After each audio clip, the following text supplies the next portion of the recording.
Hello mga ka-wisdom! Welcome to Wisdom is Power channel. Kung bago ka pa lang sa channel na ito, huwag kalimutang mag-subscribe, i-like, mag-comment at share ang video ito. Click mo na rin ang notification bell to receive more wisdom videos na katulad nito. Salamat! Today we're going to solve different word problems involving system of linear equations. So, recap. A system of linear equations is a set of two or more linear equations with the same variables. Our goal is to find an ordered pair, the variables x and y, that satisfies all equations simultaneously. We have the general form for two variables. Let's set x and y. So we have ax plus by equals c, and the other one is dx plus ey equals f, where A, B, C, D, E, F are constants.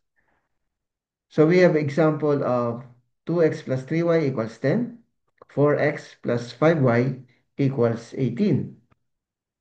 So what will be the value of x and y that will satisfy the two equations? To solve for all variables uniquely, you need at least as many independent equations as you have variables. Ibig sabihin, if you have two variables, kailangan mo ng two equations or more. Kung meron kang three variables, you need three equations to solve the three variables.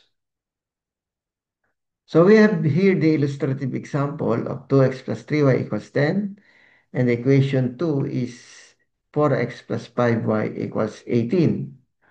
So itatry natin na ang value ng x ay 2 and the value of y is equals to 2 also. So we have equation 1 and equation 2. So simply from equation 1, we simply substitute these values, x is equals to 2 and y is equals to our equation 1.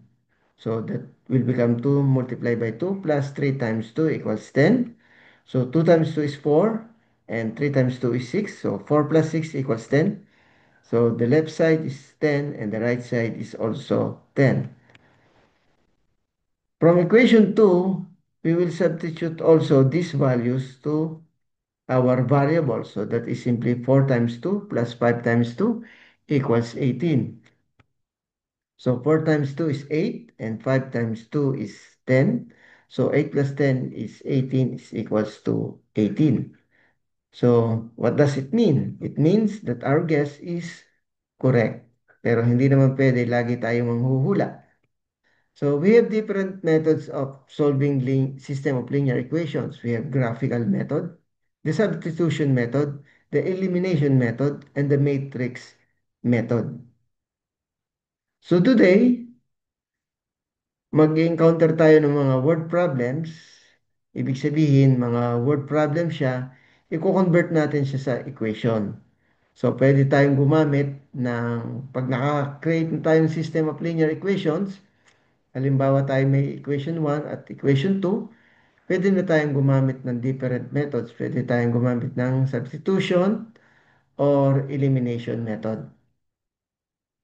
So, practice problem number 1. The sum of two numbers is 45.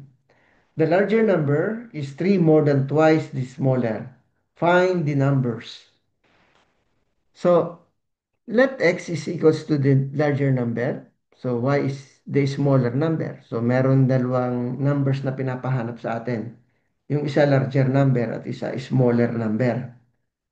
So, let x is the larger number and y is the smaller number. So, first condition based from our problem, the sum of two numbers is 45. So, how are we going to express this in algebraic expression? So, pwede nating sabihin, the sum of two numbers, so since we let x is the larger number and y is the smaller number, so the sum of two numbers is simply x plus y. Then we have here is, so ang katumbas nung is ay equals, then 45. So the sum of two numbers is 45. We can write it algebraically, x plus y equals 45. For the second condition, ang sabi dito, the larger number is 3 more than twice the smaller. Okay, so the larger number, yan yung ating x, is, nakakita na naman tayo ng is, so that is equals, so 3 more than, so that is 3 plus, no? Twice the smaller, so twice meaning 2, and the smaller, we assign the variable y for the smaller number. So, we can establish yung ating mga equations. So, x plus y equals 45. This will be our equation 1. And x is equals to 3 plus 2y. This will be our equation 2. So, now meron na tayong equation 1 and equation 2. Pwede na natin siyang isolve. So, using elimination method, we can simply subtract equation 2 from equation 1 para ma-eliminate natin yung variable x. So, para ma-eliminate yung variable x, isusubtract natin. At ang rules natin sa subtraction ng algebraic equation, pinapalitan natin yung mga sign ng ating subtrahend. So, yung positive magiging negative at yung negative magiging positive. So, then we will proceed to addition. So, x plus negative x, that will be cancelled out. So, y plus 2y, that will be equals to 3y, and 45 plus negative 3, that is equals to 42. So, 3y is equals to 42. Divide both sides by 3. Makakancel yung 3. Then y is equals to 14. Now, we have already the value of y. We can substitute this value to any equation. Pwedeng sa equation 1 or equation 2. Since mas madaling isubstitute, diretso na sa equation 2. So, isa-substitute na lang natin yung ating value ng y o i-replace na lang natin yung y ng kanyang value. So, that is equals to 3 plus 2 multiplied by 14. So, that is 3 plus 28. So, the value of x is equals to 31. So, therefore, x is equals to 31, that is the larger number, and y is equals to 14, the smaller number. Problem number 2. A number is 3, more than twice another number. The sum of the two numbers is 15. Find the numbers. So itong problem number 2, medyo kamukha siya nung problem number 1. So meron na naman agad tayong dalawang numbers. Yun ang pinapahanap sa atin. So let x and y be the numbers. Ang first condition natin, a number is 3 more than twice another number. So that is a number. So let x, the first number, is 3. So meron na naman tayong is, so that is equals. So 3 more than, so 3 plus twice another number. So let y to be the another number. So kung isusulat natin yan, x is equals to 3 plus 2y. So ito yung ating equation 1. Yung second condition, based from the problem, the sum of two numbers is 15. So, since ang ating two numbers ay x and y, so simply x plus y equals 15. So, this will be our equation number 2. So, since na-establish na natin yung ating equation 1 and equation 2, yung equation 1, i-arrange lang natin. So, lahat ng variables, nilipat natin sa kaliwa, lahat ng constant, narito sa right side of the equation. Then, using again, elimination method, kasi nga, makakancel natin agad yung x, yung variable x, instantly dito sa ating equation. So, again, subtract equation 2 from equation 1. So, ang ginagawa natin, pinapalitan natin yung sign ng lahat ng subtrahe natin. Okay? So, that will be x minus x, makakancel yan. Then, negative 2y minus y, that is negative 3y. And 3 minus 15, that is equals to negative 12.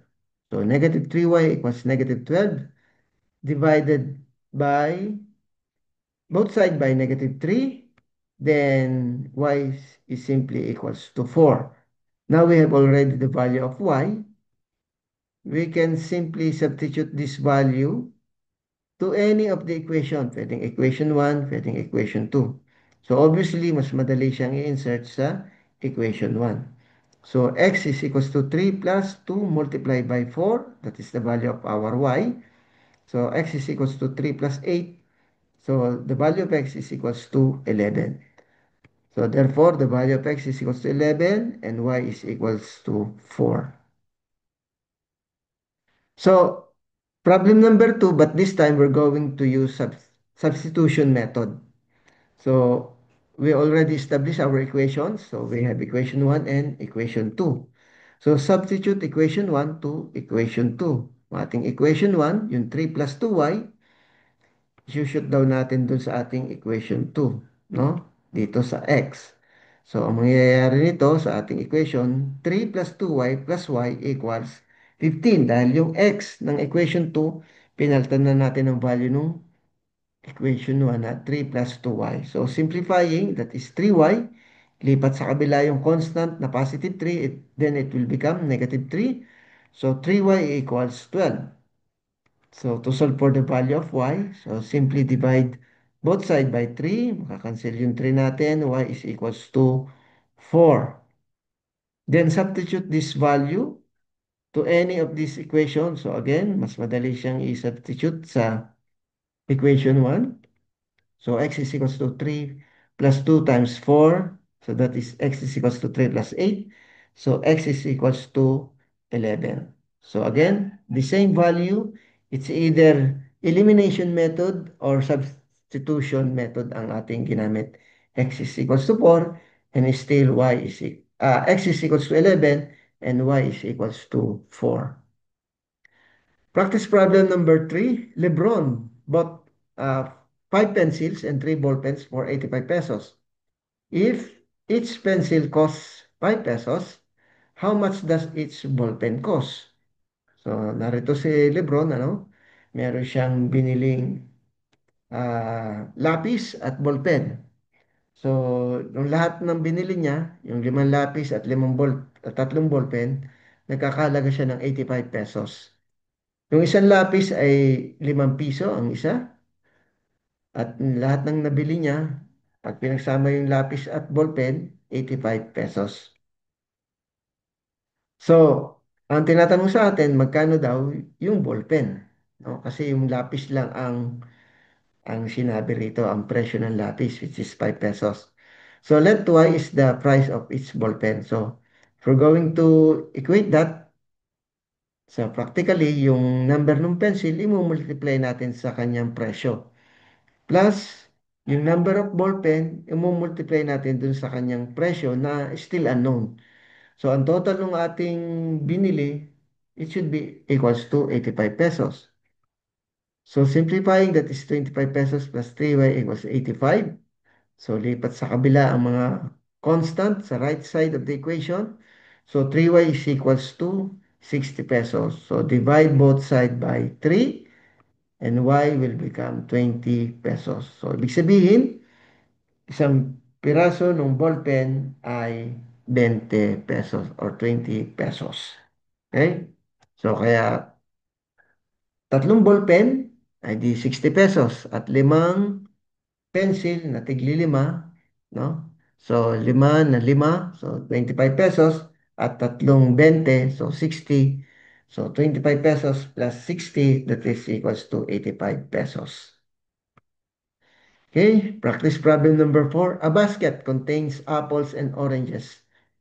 The total number of fruits is 20.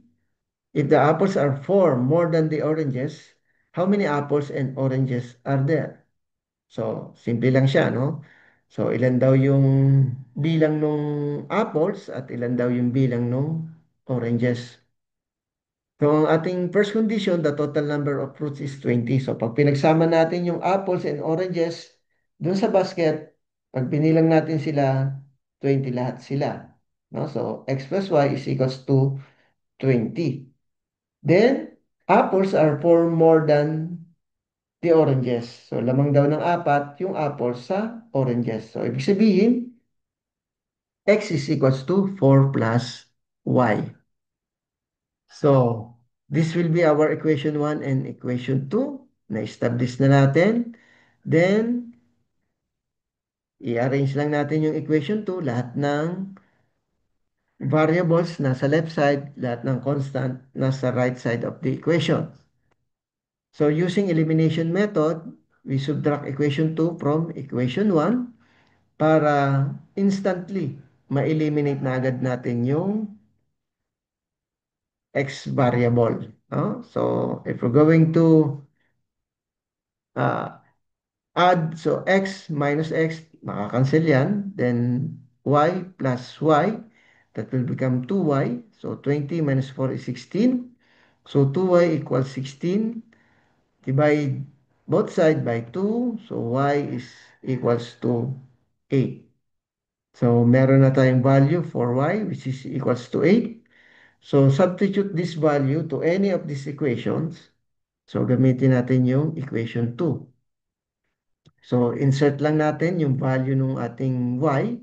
So, x is equals to 4 plus 8. So, x is equals to 12. So, ibig sabihin, meron tayong 12 apples and 8 oranges. Kaya makikita mo, pag pinag-add mo itong dalawang ito, yung apples and oranges, the sum is 20. At makikita natin na lamang yung apple ng apat dun sa oranges. Practice problem number 5. A wallet contains 5 pesos coins and 10 pesos coins, amounting to 85 pesos. If there are 11 coins in all, how many coins of each kind are there?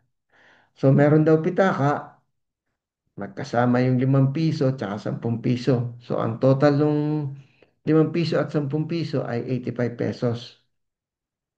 Yung total na bilang ng barya ay 11, no? 11 coins. So, ang tinatanong sa atin, ilang 5 piso ang meron doon at ilang piraso ng 10 piso ang nandun sa loob ng pitaka. So, let x the number of 5 pesos coin. No? Ibig sabihin, ilang piraso ng 5 piso at yung y naman ay yung ilang piraso ng 10 piso. Okay? So, first condition, so 5x plus 10y is equals to 85. So, yung 5 piso natin, multiply natin ng unknown number of 5 pesos. Plus, yung 10 pesos natin, multiply natin ng unknown number of 10 pesos. So, pag pinagsama daw natin yung mga barya natin na 5 piso at 10, so pag binilang natin yung mga baryang yon, so 11 piraso. So, meron tayong, na-establish na natin yung equation 1 at equation 2. So, coming from equation 3, no? I-arrange lang natin yung variable na x is equals to 11 minus y. Galing ito sa equation 2. So, substitute equation 3 to equation 1. So, meaning, gumamit tayo ng substitution method rito. No? So, x is equals to 11 minus y. Isa-substitute natin dito sa ating equation 1. So, 5 multiplied by 11 minus y plus 10y equals to 85. So, distributive property of multiplication, that will be 5 times 11 is 55. 5 times negative 1 is negative 5y plus 10y equals 85. So, simplifying, 5y is equals to 85 minus 55. So, 5y is simply 30. So, divide both side by 5. Makakancel natin yung 5 and y will become equals to 6. Then, since may value na tayo ng y, pwede na nating makuha yung value ng x. Isa-substitute lang natin ito sa any equations, no? So, pinakamadaling equate dito sa equation 3. Kasi given agad. So, x is equals to 11 minus 6, the value of y. Then, x is equals to 5. So, ibig sabihin, meron tayong 5 piraso ng 5 piso at meron tayong 6 na piraso ng 10 piso. No? Kaya 6 na piraso ng 10 ay di 60 pesos at yung 5 piraso ng 5 piso ay 25 pesos. So, isang 60 pesos at isang 25. Ang total na barya natin ay 85 pesos. So, let's check. No? So, 5x plus 10y is equals to 85 using our equation 1. Since yung 5 pesos natin ay 5 piraso at yung 10 piso natin ay 6 na piraso, so 25 pesos plus 60 pesos equals to 85. So meaning, tama yung ating uh, value where x is equals to 5 and y is equals to 6. Practice problem number 6. A cinema sold 120 tickets for a show. Adult tickets cost 150 pesos each, and student tickets cost 100 pesos each. If the total sales amounted to 15,000 pesos, how many adult and student tickets were sold? So may mga given tayo rito. So meron, ang total na number ng ticket natin ay 120. So yung ticket ng pang-adult ay 150 ang isa at yun namang ticket ng pang-estudyante ay 100 pesos.